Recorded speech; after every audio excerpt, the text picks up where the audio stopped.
This is Defender Radio.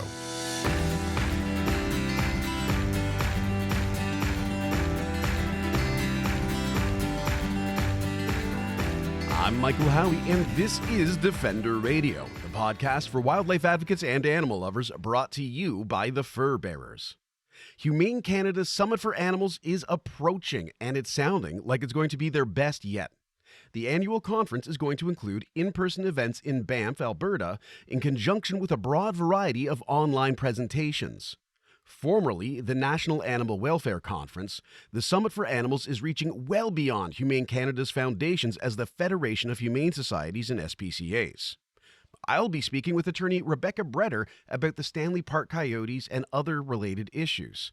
My boss, Lesley Fox, will be on a panel about fur farming, and we're all excited at the wide range of topics and opportunities to learn. To share more about this conference, its evolution, and what attendees in person and online can expect, Humane Canada's Natalia Hanson joined Defender Radio. The logical place to start is to talk about Humane Canada, sort of in a broad sense, and then get into the Summit for Animals. So could you tell us a little bit about Humane Canada? For sure. Yes. So Humane Canada is the Federation of Humane Societies and SPCAs in the country. We represent the largest animal welfare community in Canada. So we bring the sector together. We advocate for animal welfare at the national level. And we advance the welfare of animals with, of course, having a strong national voice by promoting the interests and concerns of animal welfare to government, policymakers, industry, and the public. Humane Canada Summit for the Animals is a huge conference. I remember years ago hearing about it and thinking, that sounds really big and great. And every year it has gotten bigger and bigger and bigger. But why don't we start, if you can, a little bit about the origins of the conference? How did Humane Canada get involved with running this national conference? Yeah, for sure. So this conference, which by the way used to be called the National Animal Welfare Conference, and this year we've rebranded it to Humane Canada Summit for Animals, has been around since 2014. So this is the 9th year we're hosting it. And this is something that our current CEO, Barbara Cartwright, she launched in 2014 as a way of getting the animal welfare sector together under one roof. So the event used to travel around Canada year after year. So we would host it one year, let's say in Toronto, we've been to Calgary, we've been to Montreal, we've been to Vancouver. And then of course the pandemic happened. So 2020, we were this close to going to Victoria and we couldn't go. So we did the event online in 2020 and 2021 as well. And then this year, we're hosting it in a hybrid format. So it means we have an online component where people can join from anywhere in the world. They don't even have to be in Canada. And they really can be at home, on their bed, on their couch, in the kitchen, making food, whatever. We're not watching them. It doesn't matter. Very accessible. And then we're also getting together over 2 days in Banff, Alberta. So we're all very excited because this is the first time that we're bringing the sector together under the same roof in 3 years. Now, of course, because of the pandemic, we're hosting the Banff portion of the event in a smaller capacity. In the past, we would welcome 400 to 500 people. This year, we're hosting up to 250 people just because of restrictions around large events. But yeah, we're very excited. So all of May is Summit for Animals Month. And it's incredible that it's an entire month of events. And I think one of the important aspects of this to talk about is there could be an impression that this is very, very focused on humane societies. And I think traditionally there has been a lot of content that is the origin of the organization. However, it is so much more than that. And it has been for a while.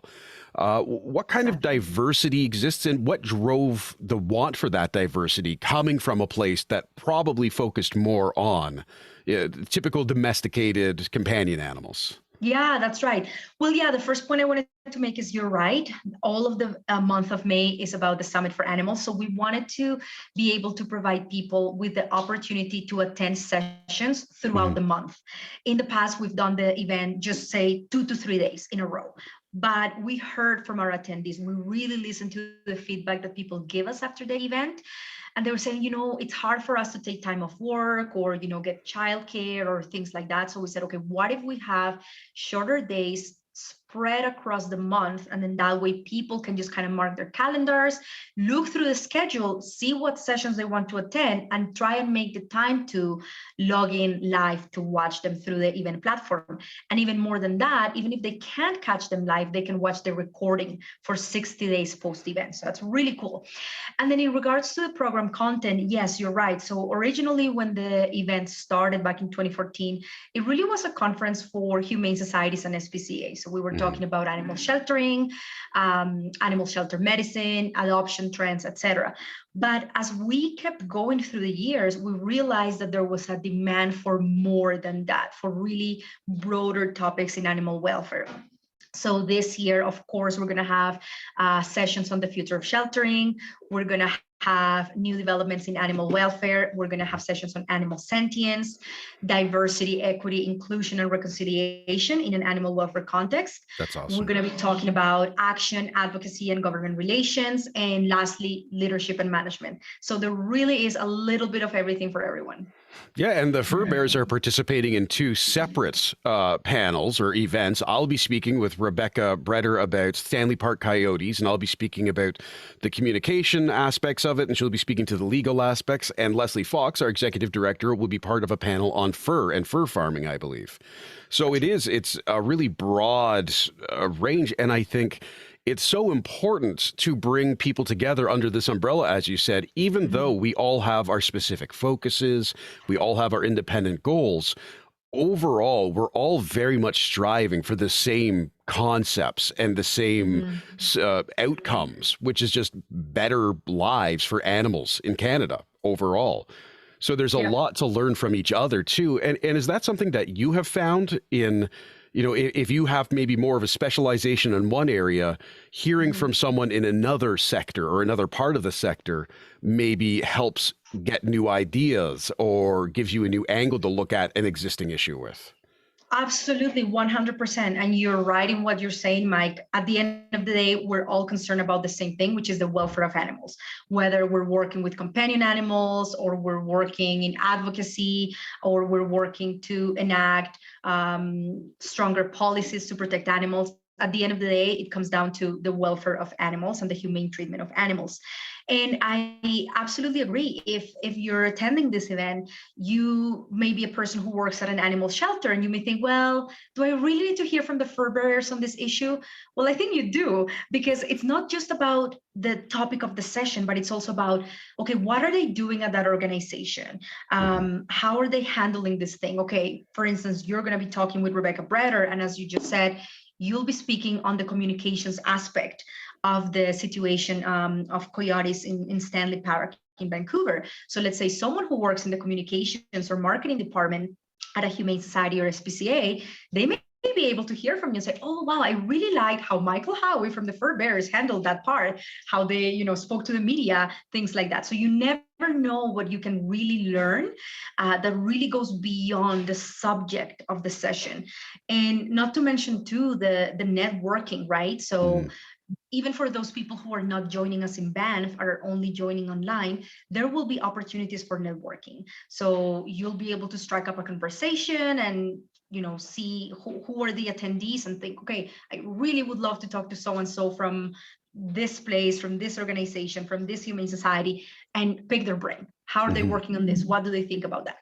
So yeah, absolutely. It's important to broaden our understanding and our knowledge of several animal welfare issues so that we can keep working together. Yeah, it's great. And that's, again, for me, my background being journalism, I am very rarely an expert in anything. My job is to talk to experts. And I absolutely love that. I mean, again, it's my favorite part of my job and always has been, is just getting to hear from different people about their interest and experience and how that relates to the broader picture of it all. And for me, that's just how I learn and grow as an individual, let alone professionally. So for me, going to these are great. And the other aspect of what you raised for the networking that I have really enjoyed is seeing someone else ask a question that I hadn't considered. and then following up with them later, right? So it's, oh, I saw Natalia from Humane Canada ask this awesome question about that. I'm going to reach out and say, do you have more information on this? Or I'd like to learn more about what you were saying. It's a great way to, again, just sort of diversify your interest and your ability to learn from different people. Exactly. And yeah, that's exactly just it. When we're attending the sessions, somebody else may come up in the chat or, raise their hand and say, okay, what do you think about that? And you're like, oh, I hadn't thought about it. Or, from that angle, I really want to keep talking about this topic with this person. So you can continue that conversation even after the session ends. And what are the other aspects in Banff? Are we going to be doing tabling? Are there opportunities for things like that as we would see at traditional events? Yeah, so Banff, again, extremely excited. I personally can't wait to get together with the sector, again, in a smaller capacity because we can only host up to 250 people. But yeah, so we're going to start with a social networking event on the evening of May 11th. So it's going to be fun, relaxing, just really a way for people to kind of connect, get to know each other, break the ice. We're going to have fun. We're going to have signature cocktail drinks. We're going to have a photo booth. Our sponsors will be there. And then on Thursday, May 12th is when we kick off the sessions. And absolutely, we're going to have plenaries. We're going to have workshops. Some of those workshops are actually exclusive for those people who are joining us in Banff. They will not be live streamed for our online attendees and they will not be recorded. So really cool. If you want to attend those workshops, you must come to Banff. And yes, we're going to have an interactive activity as well, where we're going to be breaking into smaller groups and we're going to have a topic for each specific table. So for instance, the topic of mental health, or the topic of staff retention, or on the subject of marketing and communications. And so it's really cool because we'll be able to brainstorm together in smaller groups on this particular topics and make it really interactive. We really want to make this event just as hands-on as possible for our attendees, rather than us just, preaching and talking, but really hearing back from our attendees. How are you doing? How are you handling this situation? What can you bring to the table? What can we learn from you? That's also what we want. Well, and I think after it'll be over 2 years at that point, the need to be in a room with other people is very real. And I can say, again, just from the improv playing I do, trying to do it online versus being in a space with people, it is an entirely different experience. And while I'm very much looking forward to online, I can't make it out to Banff this year, and I'm jealous of everyone who is going, but very much look forward to seeing the pictures and hearing some stories about people getting together. Because again, I mean, when we've hosted live events, when I've gone to live events, that's one of the best parts, is connecting with people and just being in that space together and experiencing something together. Yes, exactly. That's just it, because you really feed off that vibe and that collective energy. I had a lovely woman, Cassandra Nordal. She's in Thunder Bay, Ontario, and she's attended our event year after year for about 5 years. So I asked her a couple weeks ago, I said, hey, Cass, would you give us a testimonial, from an attendee perspective? And something she said is, when you attend this event and you walk into a room, you feel understood. You are with people who are like-minded. Yeah. And again, we may be working in several areas, but at the end of the day, it comes down to the welfare of the animal. So we have all of that in common. So I have no doubt that the energy is going to be high. The vibe's going to be high. We're all going to be excited, happy to be together, because it's been too long. It's been too long, and we were so close to going out to Victoria, BC in 2020. And then the pandemic happened, so we had to cancel that. So 3 years later, we're finally getting together, and we'll definitely be posting lots of photos, updates on social media, and giving people a lot of FOMO, fear of missing out, for those who can't be there. Just crippling regrets. That's what I want from my summits that I don't get to go to. Crippling regret. Exactly. Yeah. Now, folks who do want to get involved, they want to attend, they want to be in person or online. What is the best way to go about getting the details and getting themselves tickets? Yeah, for sure. So all the information is available online. So they can type humanecanada.ca/summit, SUMMIT. We have all the links on our social media. We're constantly posting about it. So you can find all of the information there. You can read who the speakers are, really read through their bios. Mike, you're a speaker yourself. Yep. We have over 50 speakers. Some of them are returning, some of them are new, but we're always trying to acquire the brightest, most talented leaders in animal welfare. I recommend that they look through the schedule to really get an idea of what kind of sessions we're going to have. As I said before, we have sessions on animal sentience, diversity, equity, and inclusion, policy, leadership and management, etc. So take a look because we have over 35 sessions as well. And yeah, we still have some availability to attend in Banff. However, it's selling out very quickly. We're quite pleased, to be honest, with the response because we thought, you know what, we're just getting back together in person. I don't know how people are going to respond. Maybe it's going to be slow. No, it has not been That's like awesome. that at all. Yeah, tickets are selling like hotcakes, which clearly shows that the sector is itching to get back together. And also, who doesn't want to come to Banff? Banff is one of the most beautiful towns in Canada. So yes, there's still room to attend in Banff. However, again, act quickly. And again, yeah, for those who cannot make it out to Banff, you can still register to attend online only for $49.95. So that's decent. steal. Yeah, for That's that number of very- events, that's a good price. Exactly. And those folks who aren't sure about that, you can always buddy up with someone and sit on the couch and watch it together. That's always a great opportunity too. Absolutely. My final question is, in the background of the website, there is a corgi video, and I'd like to know if that corgi is going to be at the event or online or anything, because I would like to squish their face. You know what? It's actually a good point you make. So I do have to say a disclaimer that corgi is probably a paid actor. We don't know him or her. Heartbreaking. I've been watching that video in the background of the website this whole time, and every time he comes up, I'm like, oh, I'm going to squish you. And then I have to ask you a question instead. And well, but you know what? Funny you say that because at the in-person part of the event in Banff, one of our sponsors, Alberta Animal Rescue Crew Society, also known as ARCS, they're sponsoring relaxing lounge. Listen to this.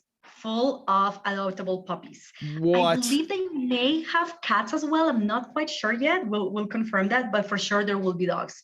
So, you know, if someone needs a little bit of a break and they just want to go and squish something fluffy, they can go to a That's lounge an amazing right idea. at the event venue. Yeah, we're quite excited about it. I told my coworkers, I said, if you can't find me at any point, that's because I'm there squishing all the dogs and taking selfies and wooing and cooing over them. So yeah, there will be live animals. All right. To find out more about Humane Canada's Summit for Animals, visit humanecanada.ca or follow the links in this week's show notes. I want to thank Natalia for sharing her time and hope many of you are able to attend the conference, particularly if you come to my presentation. Remember to like and subscribe to Defender Radio wherever you listen and to write a review on Apple Podcasts or the facebook.com Defender Radio page to help more people find the show. You can also follow me on Instagram at Howie Michael and on TikTok at Defender Radio. Until next time, I'm Michael Howie for Defender Radio and the Furbearers, thanking you for listening and for your kindness.